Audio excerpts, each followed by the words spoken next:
بسم اللہ الرحمن الرحیم۔ معزز دوستو السلام علیکم۔ حیدر نام کا ایک شخص آذربائیجان کے دارالحکومت باکو میں رہتا تھا۔ نام تو ان کا حیدر تھا یعنی شیر، لیکن ان کی شخصیت اپنے نام کے بالکل متضاد تھی۔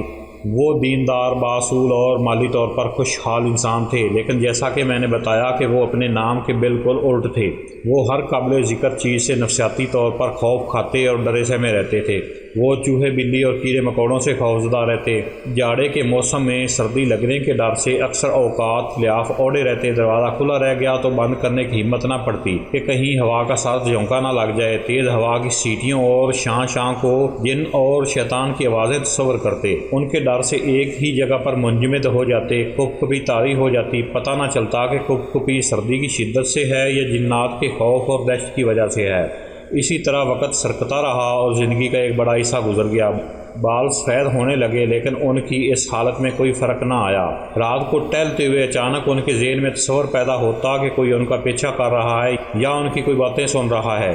کبھی تو یہ احساس اتنا بڑھتا کہ وہ سرپٹ دوڑنے لگتے، لیکن یہ خیالی تصویریں اسی طرح ان کا تعاقب کرتی رہتیں۔ رات کا ایک ایک لمحہ گزارنا ان کے لیے دشوار تر ہوتا۔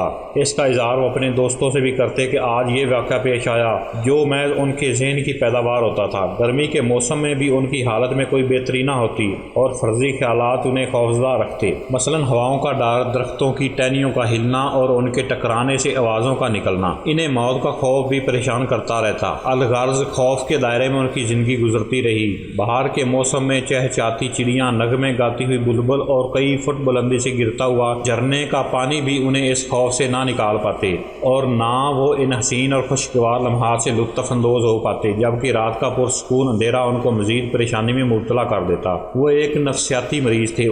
ان کی اس حالت کا ان کے دوستوں کو بڑا افسوس ہوتا۔ وہ آزاد ہو کر بھی قید کی زندگی گزار رہے تھے، اور یہ قید انہیں حرکت و عمل سے باز رکھتی۔ ان کا یہ خوف انہیں آہستہ آہستہ زمین کی پستی میں لیے جا رہا تھا، اور وہ راحت کے وسائل سے کوئی فائدہ نہیں اٹھا پا رہے تھے۔ حالانکہ وہ ایک نرم خو اور رقیق القلب شخص تھے، بھلائی کے کاموں میں بڑھ چڑھ کر حصہ لینے والے تھے۔ حقیقتاً وہ کمزور دل کے آدمی تھے۔ پھر ایک دن انتہائی مجبوری میں خلاف عادت رات کو تاخیر سے انہیں ایک ضروری کام سے اپنے دوست کے پاس جانا پڑا۔ وہ اپنے خوف کے ساتھ اپنے سفر پر روانہ ہوئے۔ ان کے رستے میں ایک ویران اور گھنے درختوں سے ڈھکا ایک علاقہ پڑتا تھا۔ وہ چلے جا رہے تھے کہ انہیں دور سے کچھ پولیس والے احاطہ کیے ہوئے نظر آئے۔ پولیس کے خوف سے انہوں نے راستہ بدل لیا۔ تھوڑی دور گئے ہی تھے کہ وہاں ایک دم سے چند ٹھگوں نے انہیں گھیر لیا۔ گھسیٹتے ہوئے انہیں جھاڑیوں میں لے گئے اور سختی سے کہا کہ جان کی سلامتی چاہتے ہو تو جو کچھ بھی ہے نکال دو۔ انہوں نے اپنی سونے کی انگوٹھی اتار کر ان کے حوالے کر دی۔ دوسرے ٹھگ نے کہا کہ جیب سے روپے پیسے بھی نکال کر ہمارے حوالے کر دو۔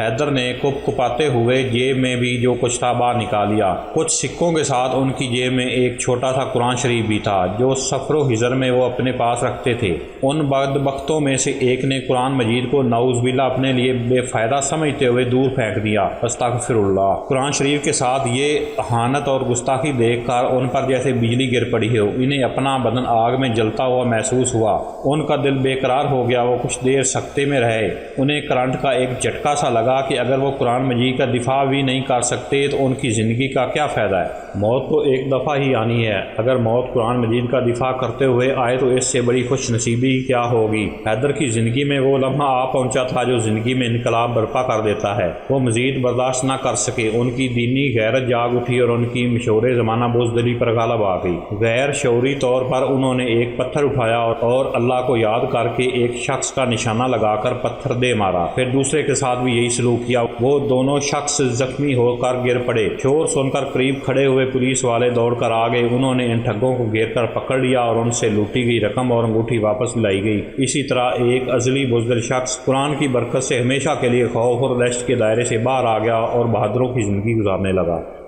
ناظرین، اگر ویڈیو پسند آئی ہے تو برائے مہربانی لائک کر دیں اور چینل کو سبسکرائب کر لیں۔ یہ واقعہ کتاب ناقابل یقین سچے واقعات سے لیا گیا ہے، جس کے مصنف ہیں محمد انور بن اختر۔